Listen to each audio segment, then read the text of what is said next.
Hello guys, welcome back to my channel. Today it is raining outside, so if you can hear this gorgeous drizzling noise, that is the rain. I don't hear it often because it doesn't rain much where I live, or at all anymore in general. Wow, is it relaxing to listen to.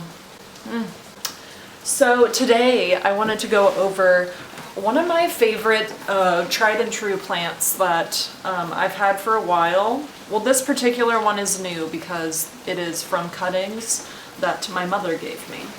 And that's how I like to do plants. I don't like to buy super mega huge adult plants unless you're really trying to get a tree, you know, like then sure, go for it. But all these other plants I like to just grow from nothing, from cuttings or seeds. I just think it's more fun to see the whole process. But maybe that's just me. It's probably just me. But I'm going to be going over the curly spider plant. And that's so cute. It's like all these curly little leaves, strands. Oh god, I don't remember what. But again, this is from just a couple cuttings and it's been rooting now. It's taken so long to root. I'm not even gonna lie to you. It's taken months to root. It hasn't put on really any new growth, like hardly at all. And I've had it in my south-facing window, not directly in there, but like right next to it, so it's super warm and well lit all day, but it still has taken forever to root.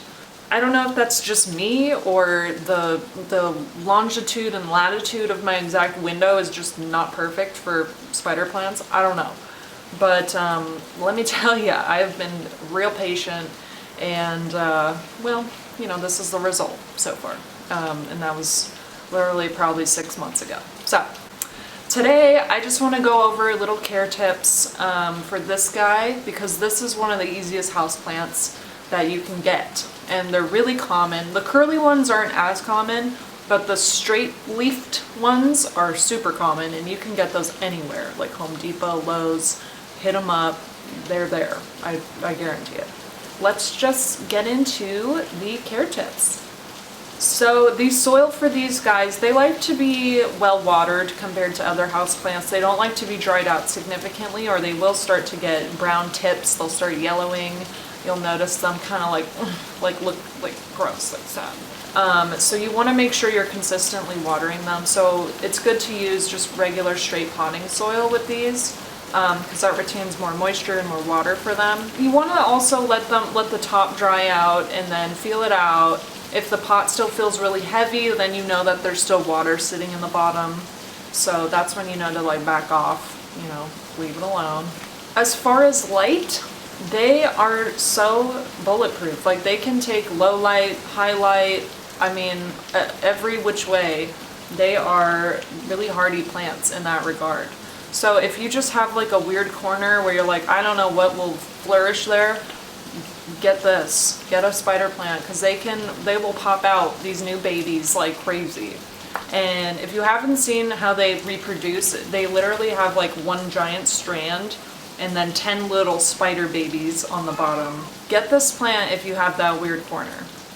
That's where it is in my house. But beware, if you have a cat or a dog, they are automatically going to attack this plant to the end of the earth.